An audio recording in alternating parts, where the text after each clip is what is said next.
روز آمد جبریل امین، دید که رسول الله صلی الله علیه و سلم گریه میکند. عرض کرد یا رسول الله صلی الله علیه و سلم چرا گریه میکنی؟ صدیق اکبر را نمیخورد، چون اول کسی که داخل جنت میشود صدیق اکبر است. او غم عمر را نمیخورد، چون عمر کسی بود که رسول الله فرمود تمام وجود از ایمان است. او غم یعنی امت را عذاب بدهی بنده های تو هستند و اگر امت مرا ببخشید تو خود غفور هستی. یا سلام، ما تو امتی که هستی چرا بلند صلی الله علیه و سلم نمیگه؟ ما تو امت یک نازنین و محبوب هستی که گریه اش را الله تحمل نداشت. یک روز آمد جبریل امین، دید که رسول الله صلی الله علیه و سلم گریه میکند. عرض کرد یا رسول الله صلی الله علیه و سلم چرا گریه میکنی؟ رسول صلی الله علیه و سلم فدای قلب مهربان شویم، فدای اشکای نازنین محبوب ما شویم. رسول صلی الله علیه و سلم به جبریل نگاه میکند، میگه ای جبریل امین، درد امت و غم امت مرا به گریه انداخته است.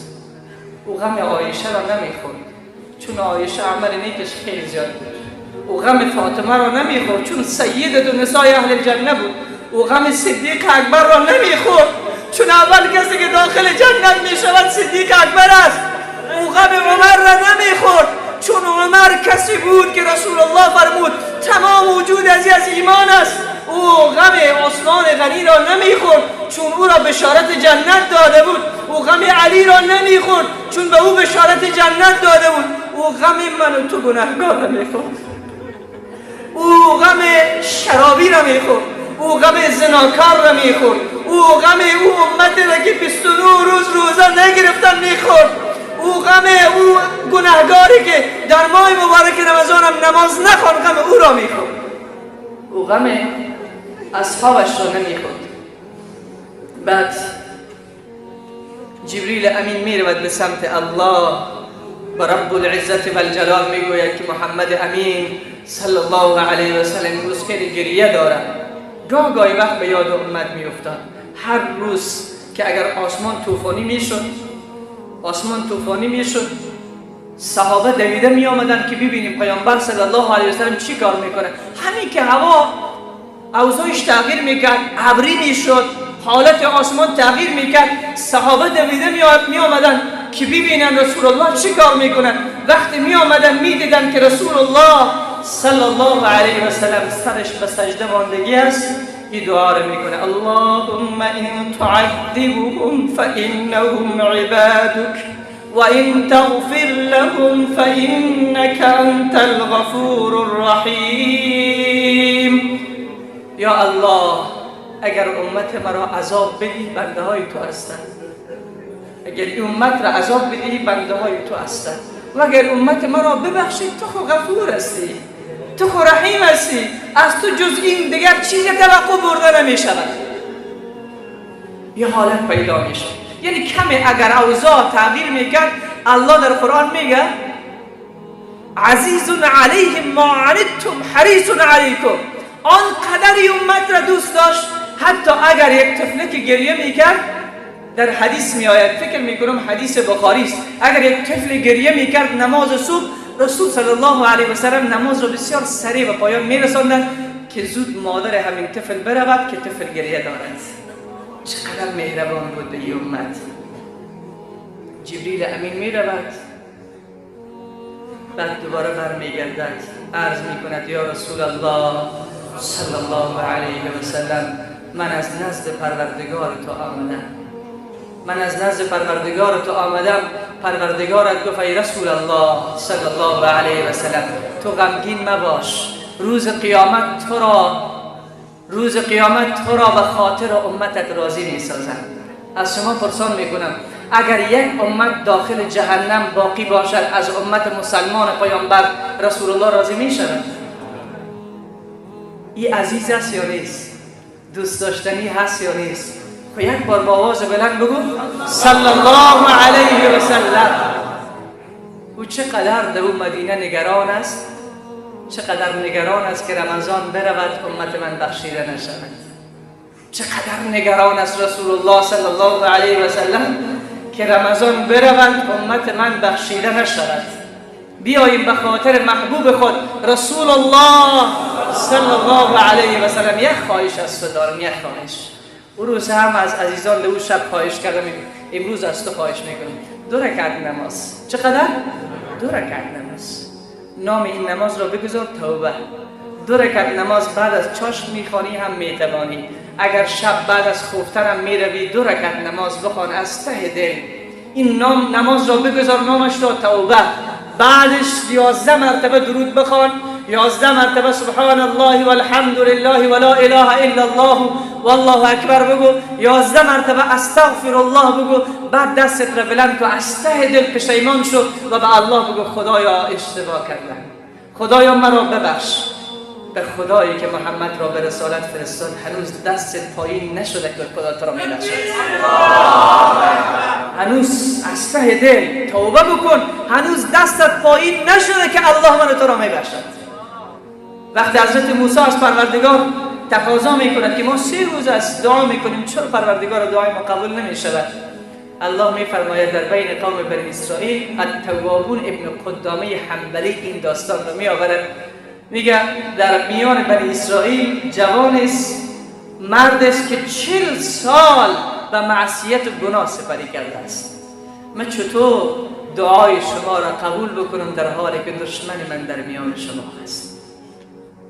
حضرت موسی وقتی این کلام را میشنود صدا میزند ای مرد خدا ناترس، ای مرد بیباک، ای مرد روسیا، ای مرد که قلبت از شرک و گناه سیاه شده، از میان قوم بنی اسرائیل برو بیرون که این قوم بیچاره 3 روز پشت هم آمدن، مواشی هلاک می شود، حیوانات هلاک می شوند. برو از میان قوم بنی اسرائیل بیرون تا الله دعای ما را قبول بکند. در همین لحظه این مرد که این همه گناه کرده خودش میدانه، هر کدام ما میدانیم که چقدر گناه کردیم، کل ما میدانیم که چه کارهایی که نکردیم. این مرد خوب فکر میکنه که میبینه هیچ کسی از قوم بنی اسرائیل بیرون نمیرود. میگه خدایا اگر من از میان این قوم بروم بیرون دیگر رسوا میشم. خدایا اگر من بروم دیگه همه به من توف میاندازن، لعاب دهن میاندازن که تو بدبختشون بودی که دعای ما به خاطر تو رد میشد. میگه سر خود را داخل گریبان خود میکند، میگه خدایا توبه کردم، خدایا اگر 40 سال از تو دور بودم الان از ته دل میخواهم محبوب تو شدم. خدایا توبه کردم، اگر مرا بخشیدی پس باران رحمتت را بفرست. هنوز کلامش تمام نشده که ابرها سرازیر می شود، باران شروع می کند. حضرت موسی تعجب می کند که هیچ کسی از این صف بیرون نشد. عرض می کند پروردگارا چی شد؟ کسی از میان صف بیرون نشد. می گوید ای موسی دشمن من که 40 سال با من دشمنی داشت همین الان محبوب من شد. من این باران را به برکت توبه اون آوردم. حضرت موسی میگه پروردگارا اون را به ما نشان بده، اون را به ما نشان بده که به اون مژده بدهیم. الله میفرماید تا چند لحظه پیش دشمن من بود به تو نشان ندادم، الان که ولی من شده من ولی خود را رازش را افشا نمی کنم. رسول صلی الله علیه و سلم میفرماید وقتی نامه اعمال بندگان برده می شود الله اول و اخیرش را میبینه. پرسان میکنه از فرشتگان در اول و اخیر نامه چی نوشته کردین؟ در اول و اخیر این نامه چی نوشته است؟ میگه پروردگارا در اولش هم نوشته است استغفر الله، در اخیرش هم نوشته است استغفر الله. یعنی در اول روز وقت نماز صبح را خوانده بنده 3 مرتبه پشت نماز چی گفته؟ استغفر الله استغفر الله استغفر الله. و در اخیر روزم وقت شام را خوانده 3 مرتبه گفته استغفر الله استغفر الله استغفر الله. الله میگوید بین نامه‌اش را نخوانید بنده‌ام را بخشیدم. بین نامه‌اش را نخوانید این بنده‌ام را بخشیدم. اسباب مغفرت 3 تا چیز است. چند تا؟ 3 تا. اول کثرت دعا، بسیار دعا کن. امشب دعا بکن، من یه وقت نگفتم که هر در دشمنت را اگر بار بار بزنی آخر همون دشمنت در باز میکنه، برات میگه تو چی کار داری، دیوانه کردی ما را. تو امشب دعا بکن، به کثرت دعا بکن، انشاءالله در پروردگار در رحمتش برای تو باز میشود. یکی از اسباب مغفرت همیست که از دعا خسته نشید. هر وقتی گفتی دعا کردم نشد دیگر دعا نمی کنم، اون وقت خدا دیگر در رحمت را برای تو وسع کرده است.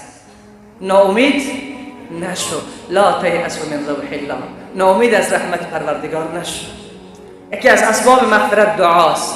دوم از اسباب مغفرت استغفار است. زیاد استغفر الله. امروز تا اخیر روز بگو استغفر الله استغفر الله. همین که حرکت کردی استغفر الله، وقت افطاری استغفر الله، وقت افطاری رسول الله صلی الله علیه و سلم در اول رمضان برایتان گفتم که دعای بنده را قبول میکند. در همین استغفر الله چند مرتبه بگو، بعد دعا بکن. سوم از اسباب مغفرت همیست که هر عملی که انجام دادی تکبر نکنی که خدایا من رمضان روزه گرفتم، خدایا من خود تراویح خواندم، پروردگارا من خود ختم قرآن داشتم، پروردگارا من خود صدقه دادم، من خود صدقه فطر دادم، پروردگارا من خود خیرات کردم، من افطاری دادم. نه، عجب نکن، خودپسندی نکن، کبر نکن، تکبر نکن، بلکه بگو خدای این همه را دادم اما نمیدانم تو قبولش کردی یا نکردی.